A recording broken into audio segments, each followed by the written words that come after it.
The city of Neo Veridia was a symphony of glass and steel, a testament to ambition cast in concrete.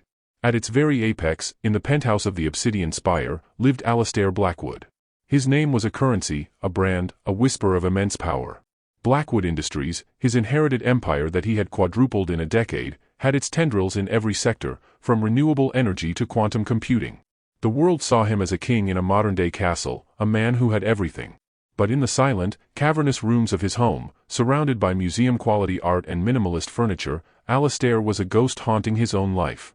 Welcome back to CJ Stories, where we bring you emotional and heart-touching stories that speak to the soul. If you're just joining us for the first time, you're welcome to this wonderful big family. We're so glad to have you here. Please make sure to watch till the end, and if today's story moves you, don't forget to hit that subscribe button, give us a like, and share this video with your family and loved ones. Now, let's dive into today's story. The penthouse was less a home and more a statement, a sterile, meticulously controlled environment. It was managed by a rotating, almost invisible staff, each a paragon of discretion. They were background noise, human-shaped components in the machine of his life. He learned their functions, not their names. This was how he preferred it. Control was his sanctuary, emotional connection was a liability his parents' tragic and very public death had taught him to avoid at all costs. Then, Elena Rosa arrived. She was not like the others. Hired as a junior housemaid, she was there to support her family after her mother's factory job was downsized, a casualty of a Blackwood Industries acquisition he'd orchestrated 6 months prior. The irony was a bitter pill Elena swallowed daily. She needed the job to pay for her mother's mounting medical bills and to ensure her younger brother, Leo, could stay in his graphic design program at the community college. Her own dreams of attending the Veridia Art Institute were packed away in a worn portfolio under her bed, gathering dust like forgotten promises. Elena's first week was a study in invisibility. She cleaned gleaming surfaces that were already spotless, plumped cushions that were never sat on, and learned the geography of a home that felt as cold and empty as a mausoleum. She saw Mr. Blackwood only twice, a fleeting glimpse of a tall, imposing figure in a tailored suit disappearing into a private elevator, and a brief, unnerving moment when he'd walked into the kitchen while she was polishing the chrome fixtures. He hadn't looked at her, but she had felt his presence like a drop in atmospheric pressure. He was all sharp angles and suppressed energy, with eyes the color of a stormy sea. It was during her third week that the first thread of their story was woven. Elena had a habit, a secret act of rebellion and self-preservation. When she was alone in a room, overwhelmed by the sterile perfection, she would take out a small charcoal pencil and a scrap of paper from her apron pocket. She would sketch. Not the objects, but the feelings. She sketched the loneliness of a single armchair facing a panoramic window, the aggressive ambition of the skyline, the heavy silence that clung to the air. One evening, she was tasked with the final sweep of the grand library. It was Alastair's inner sanctum, a room that, unlike the rest of the penthouse, felt lived in. Books overflowed from shelves, some stacked on tables, their spines cracked with use. It smelled of old paper, leather, and faint, expensive whiskey. It was the one room where Elena felt a flicker of the man behind the myth. As she dusted a side table, she saw a leather-bound copy of Meditations by Marcus Aurelius left open. A passage was underlined, "The universe is transformation, our life is what our thoughts make it." Lost in the quiet profundity of the room, she felt an overwhelming urge. She sat in a small alcove, hidden from the doorway, and began to sketch not the room, but the man she imagined reading that book. She drew a hand, long-fingered and elegant, resting on the open page. She drew the weight of a brow furrowed in thought. It was an intimate, presumptive act. Suddenly, she heard the whisper of the library's sliding door. Panicked, she fumbled the sketch. The small piece of paper fluttered under the large mahogany desk. Before she could retrieve it, Alastair Blackwood entered the room. Her heart hammered against her ribs. She shot to her feet, her face flushed. "Mr. Blackwood. I apologize. I was just finishing up." He barely glanced at her, his focus on a tablet in his hand. "It's fine." His voice was low, clipped. He walked to the desk, his movements economical and precise. Elena scurried out of the room, her mind racing. The sketch. It was under his desk. It was a piece of her, a secret thought, now trapped in his private space. For 2 days, she was a nervous wreck, imagining him finding it, imagining the cold disdain, the immediate dismissal. Alastair found it the next morning. He dropped a pen and, reaching for it, his fingers brushed against the small, textured paper. He pulled it out, frowning. It was a charcoal sketch. A hand, his hand, resting on a book. The detail was extraordinary, the slight tension in the knuckles, the shadow of the cufflink. It was a drawing filled with an empathy and an observation that startled him. Who on his staff had this talent? This audacity? He looked at the back. In tiny, neat script, it simply said, "Er." He summoned the head butler, Mr. Henderson, a man who had served his family for 30 years and was the only person who dared to speak to Alastair with a semblance of familiarity. "Henderson, who is on the new housekeeping staff?" Alastair asked, holding up the sketch. Henderson, a man of quiet dignity and infinite discretion, looked at the paper. A flicker of something, surprise? Concern, passed through his usually placid eyes. "That would be Elena Rosa, sir. A recent hire." Tell her not to leave her personal effects lying around," Alastair said, his tone colder than he intended. He couldn't explain why the drawing unsettled him. It was as if someone had looked past the fortress walls and seen the lonely king inside. He placed the sketch in his desk drawer, a strange, captured piece of humanity amidst his corporate filings. The incident changed the subtle dynamics of the penthouse. Alastair started to notice Elena. He saw her not as a uniform, but as a person. He noticed the determined set of her jaw as she scrubbed a phantom stain, the way her dark hair was always pulled back in a simple, practical braid, the quiet grace in her movements. She was a spark of warmth in his Arctic world. Their interactions remained brief, professional, but charged with a new awareness. One night, he returned home well past midnight, exhausted from a brutal negotiation that had fallen through. A multi-billion-dollar deal, evaporated. He walked into the main living area, loosening his tie, the weight of the world on his shoulders. The lights were dim. He expected the space to be empty, but Elena was there, meticulously arranging a collection of art books on a low table. She looked up, startled. "Mr. Blackwood. I'm sorry, I thought you were in for the night." He was about to dismiss her with a curt nod, but the exhaustion and frustration broke through his carefully constructed dam. "It doesn't matter. Nothing seems to be going right tonight anyway." The words were out before he could stop them. It was the most personal thing he'd said to a staff member in years. Elena hesitated. Her job description was to be invisible, silent. But she saw the deep weariness in his eyes, the slight slump in his usually perfect posture. It was the same exhaustion she saw in her mother's face after a long, painful day. "Sometimes," she said softly, her voice a bomb in the silent room, "when my brother is stuck on a design, he walks away from it. He says staring at the problem only makes the lines blur. You need to look at something else. Something beautiful." She gestured hesitantly to a book on the table. It was a collection of Monet's work. Or just, a different view. Alastair looked from her to the book, then out the floor-to-ceiling window at the glittering, indifferent city. He had built a significant part of that skyline, conquered it, but he never truly saw it. Elena wasn't offering a solution, she was offering a perspective. It was simple, profound, and utterly unexpected. "Thank you, Miss Rosa," he said, his voice softer than before. She gave a small, nervous nod and quietly exited the room. Alastair stood there for a long time. He didn't open the book, but he kept looking at the spot where she had been standing, a faint trace of her simple, human wisdom lingering in the air. This small exchange was a catalyst. Alastair began to seek her out, creating small, plausible reasons for them to interact. He'd ask her opinion on the placement of a new sculpture, a task he would normally delegate to a high-paid curator. He'd accidentally be in the kitchen when she was on her break, asking her about the coffee, a pretense to hear her voice. He learned small details. He overheard her on the phone with her brother, Leo, her voice warm and encouraging as she talked him through a creative block. He heard the worry in her tone when she spoke to her mother, Sophia, promising that the next specialist would be the one to help. He pieced together the story of her life, a life of sacrifice, resilience, and a fierce, protective love for her family. A life so different from his own, which was built on acquisition and detachment. The library became their unofficial meeting ground. He knew she loved the room, and he started spending more of his evenings there, working on his laptop. One evening, he found her staring intently at a shelf of poetry. "Do you enjoy poetry, Miss Rosa?" he asked, startling her. "Elena." "Please," she corrected gently, then blushed at her own boldness. "And yes. My father used to read Neruda to my mother. He said it was the only language that could properly describe her." Alastair was taken aback by the casual, romantic intimacy of her memory.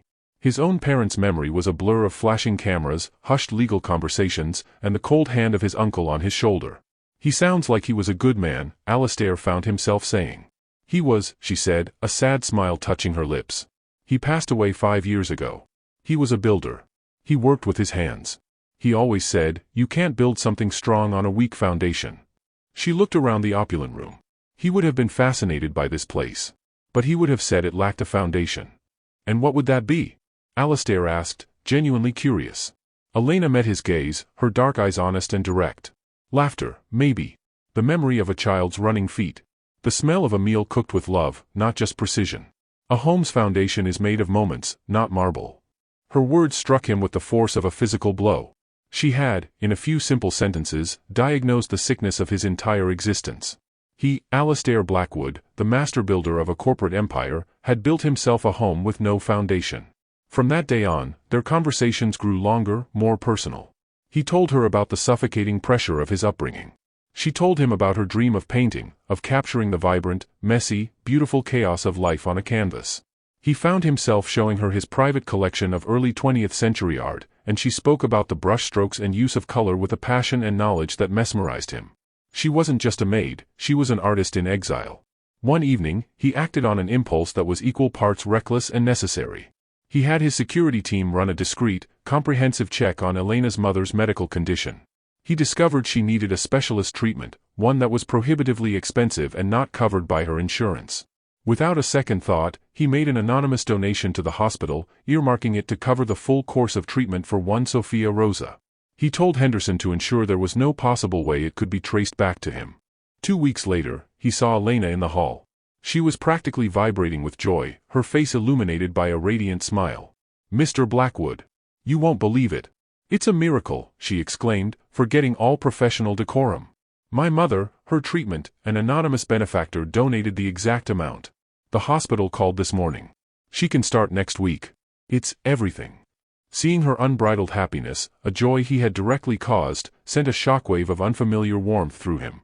This felt more real, more significant, than any billion-dollar deal. "That's wonderful news, Elena," he said, his own smile feeling foreign on his face. But Elena was perceptive.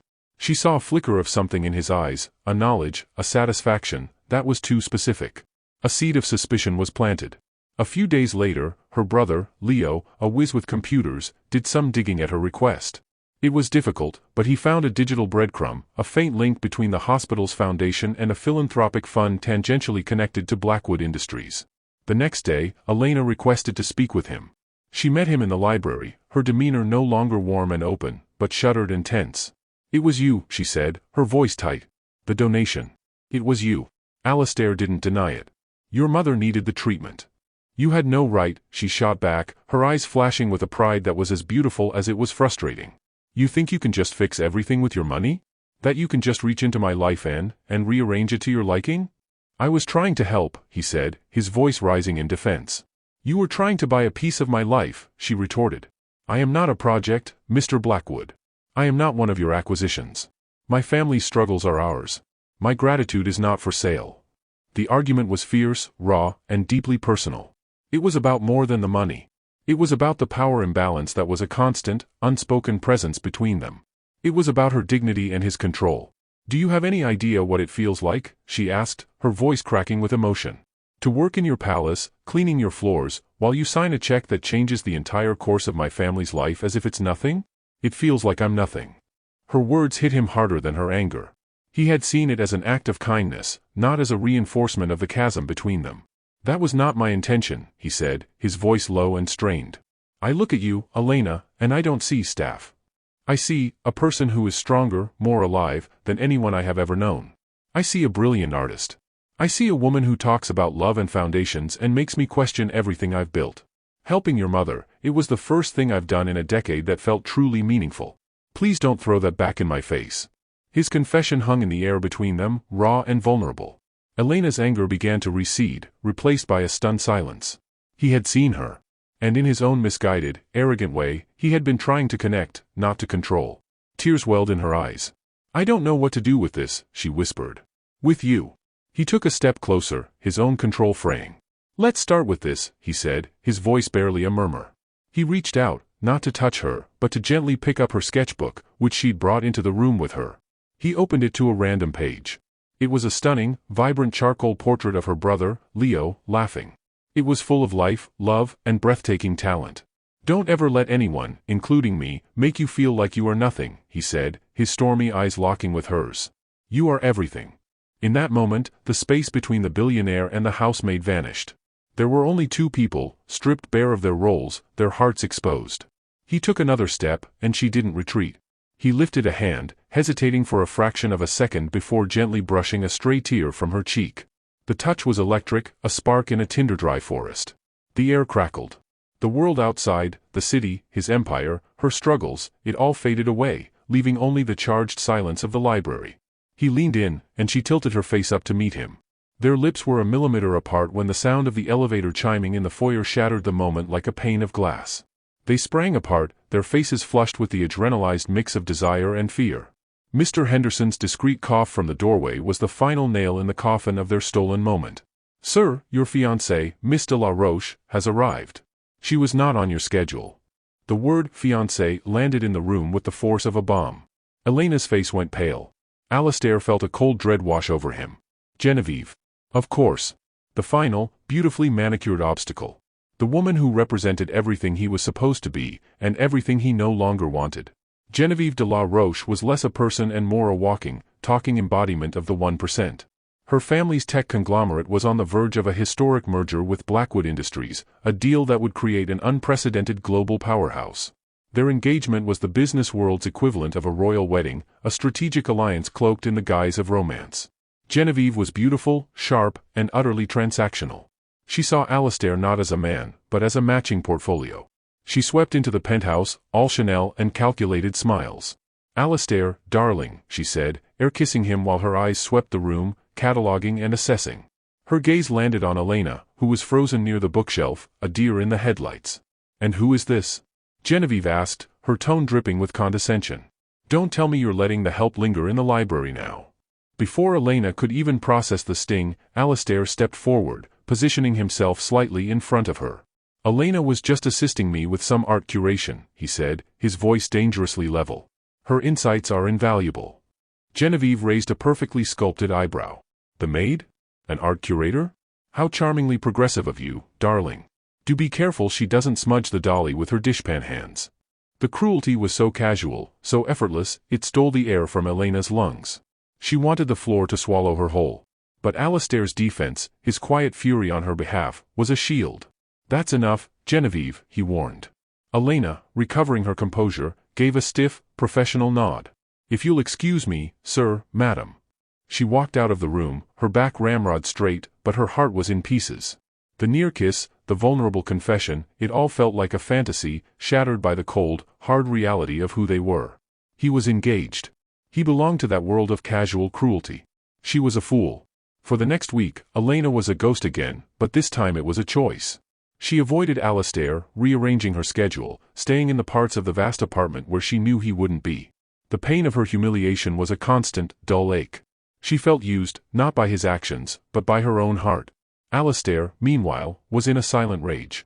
Genevieve's presence in his home threw his feelings for Elena into stark, unavoidable relief.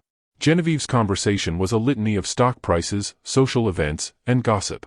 Elena's was about poetry, dreams, and the foundations of a home. He was living in a black and white world, and Elena had shown him color. Now, he couldn't unsee it. The annual Blackwood Foundation Charity Gala was the culmination of Neo Viridia's social season. It was a command performance for Alistair, the crown jewel of his public-facing philanthropy. This year, the gala was being held at the Viridia Museum of Modern Art. It was also the event where he and Genevieve were expected to make a formal announcement about their merger and wedding date. Elena wasn't supposed to be there. But her brother, Leo, had been given 2 tickets by one of his professors for his exceptional work. He begged her to come with him. "Lena, you never do anything for yourself," he pleaded. "You live and breathe for Mom and me. Just for one night, let's pretend we belong in that world. Let's go see the art. For you." Reluctantly, she agreed. She borrowed a simple, elegant black dress from a friend, a far cry from the designer gowns that would fill the room, but on her, it looked stunning.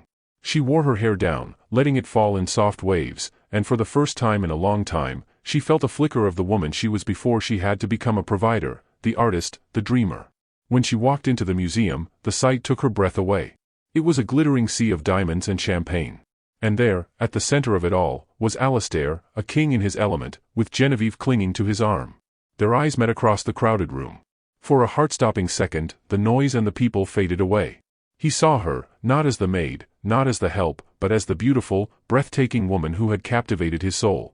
His expression was a mixture of shock, awe, and something else, a deep, aching longing. Elena's heart fluttered. She quickly looked away, turning her attention to a sculpture, trying to regulate her breathing. But it was too late. Genevieve had followed Alistair's gaze, and her eyes, cold and hard as diamonds, had locked onto Elena. Alistair was trapped. He was on stage, a microphone in front of him, the CEO of Genevieve's family's company by his side. The speeches began. He spoke his lines, his voice steady, but his mind was on Elena. He could feel her presence in the room like a magnetic pull. He watched her as she and Leo moved through the gallery, her face alive with wonder as she looked at the paintings. He saw the way she explained a piece to her brother, her hands moving with expressive grace. That was where she belonged. Among the art. Not scrubbing his floors. Later, as guests mingled, Genevieve saw her chance. She approached Elena, who was standing alone by the beverage table. "I'm surprised to see you here," Genevieve began, her voice a silky threat. "Did you get lost on your way to the kitchens?" Elena stiffened. "My brother and I were invited." "Oh, I'm sure," Genevieve sneered, loud enough for the people around them to turn and listen. "Let me give you some advice. You're playing a dangerous game. You may have fooled Alistair with your little hard luck, damsel in distress act, but you don't fool me. You're a parasite, looking for a payday. But the party's over. He and I are getting married. The merger is happening. You will be a forgotten footnote. So do yourself a favor and crawl back to whatever hovel you came from." Every word was a perfectly aimed dart, designed for maximum public humiliation. The crowd around them was silent, watching the drama unfold. Elena stood, mortified, her face burning, tears threatening to fall. And then, a voice cut through the tension, cold and sharp as breaking ice. "Genevieve. That's enough." Alistair was there. He had pushed his way through the crowd, his face a mask of cold fury. He didn't even look at his fiancée. His eyes were only for Elena, and what he saw in her face, the deep hurt, the shattered pride, broke something inside him. He gently took Elena's arm. "Are you all right?" he asked softly, his voice for her alone. She could only manage a shaky nod. He then turned to face Genevieve, and the full force of his anger was unleashed. His voice was not loud, but it carried with absolute authority through the silent hall. "You will apologize to Miss Rosa. Now." Genevieve scoffed, incredulous. "Apologize? To her? Alistair, don't be ridiculous. She's nobody. She is the finest, most decent human being in this room," Alistair stated, his voice ringing with conviction. "And you are not fit to speak her name. Your cruelty, your pettiness? I've tolerated it for the sake of business. But no more." He looked at her, his eyes like chips of flint. "The engagement is over. The merger is off. I would rather see my company burn to the ground than chain myself to someone with a heart as bankrupt as yours." A collective gasp swept through the museum. This wasn't just a breakup, it was a corporate implosion. It was a declaration of war. Genevieve's face turned ashen, her mask of perfect composure finally cracking. Her father, who had rushed over, looked at Alistair in horror. "Blackwood, think about what you're doing," he hissed. "This will ruin you." "No," Alistair said, his gaze finally softening as he looked back at Elena. "This is the first sane thing I've done in years." He kept his hand firmly on Elena's arm. "Come on," he said gently. "Let's get out of here." Ignoring the cacophony of whispers, the frantic calls of his name, and the flash of a reporter's phone camera, he led her out of the museum. He guided her through the stunned crowd, a path parting before them as if for a king abdicating his throne. He led her out into the cool night air, away from the glittering prison of his old life, and toward a terrifying, uncertain, and beautiful future. They stood on the museum steps, the city lights painting patterns on the pavement. The adrenaline began to fade, leaving a trembling silence in its wake. You just blew up your entire life," Elena whispered, her voice full of awe and terror. "No," Alistair said, turning to face her.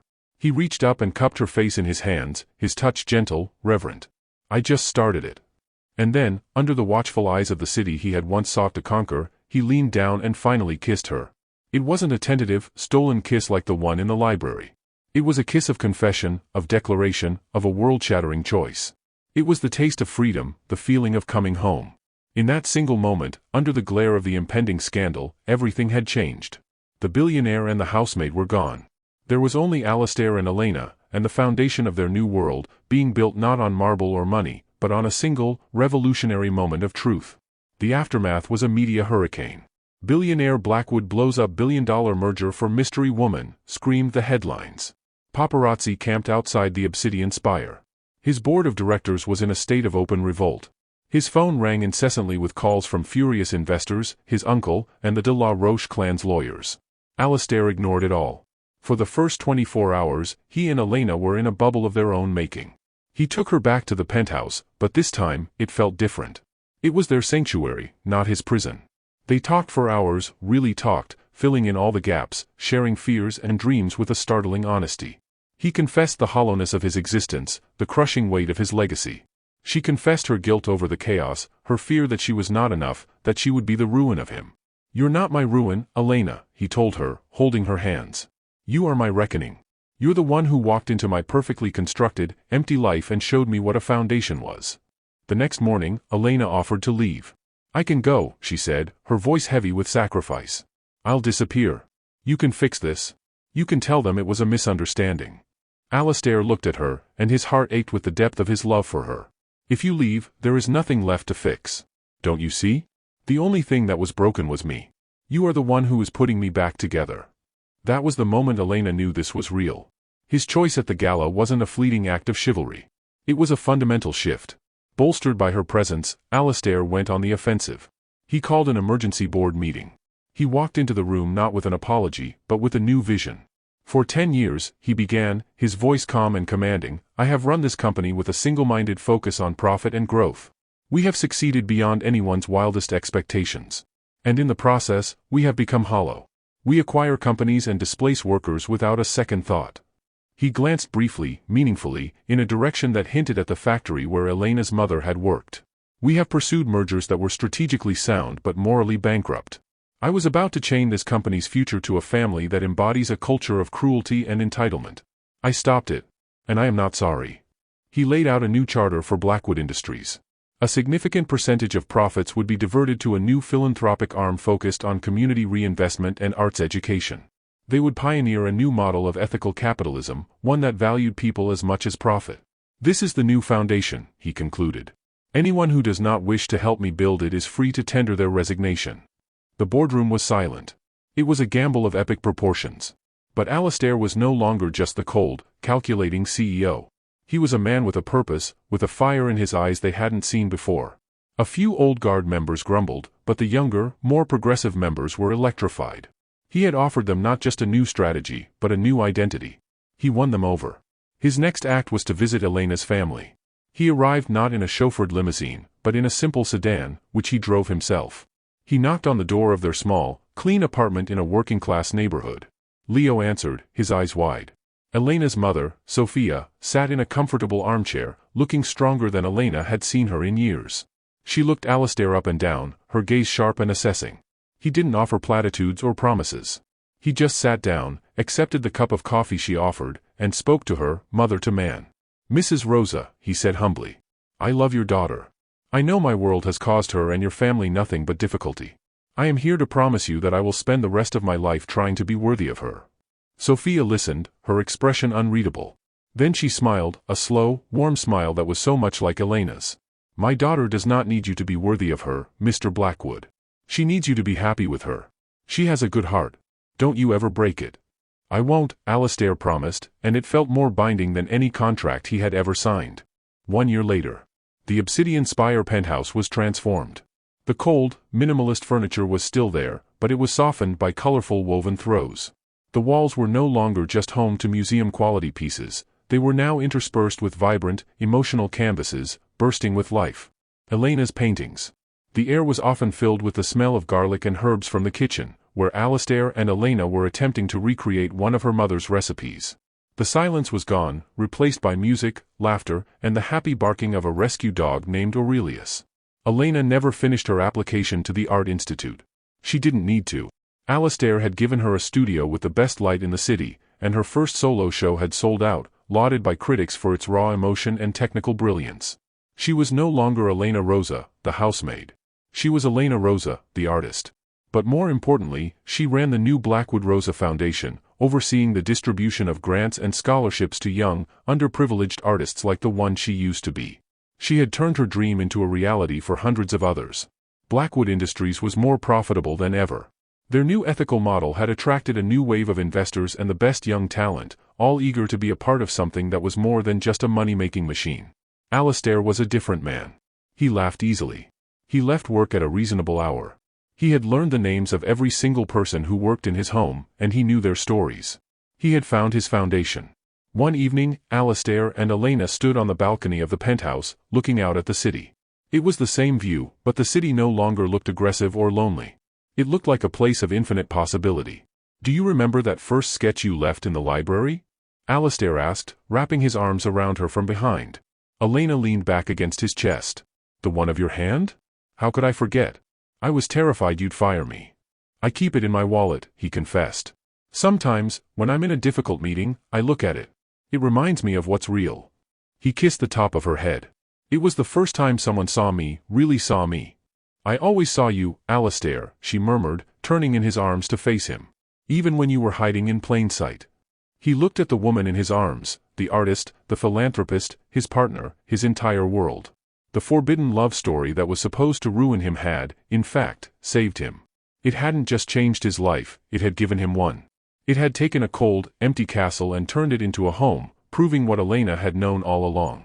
The strongest foundations are not made of marble or steel, but of courage, truth, and the transformative power of love.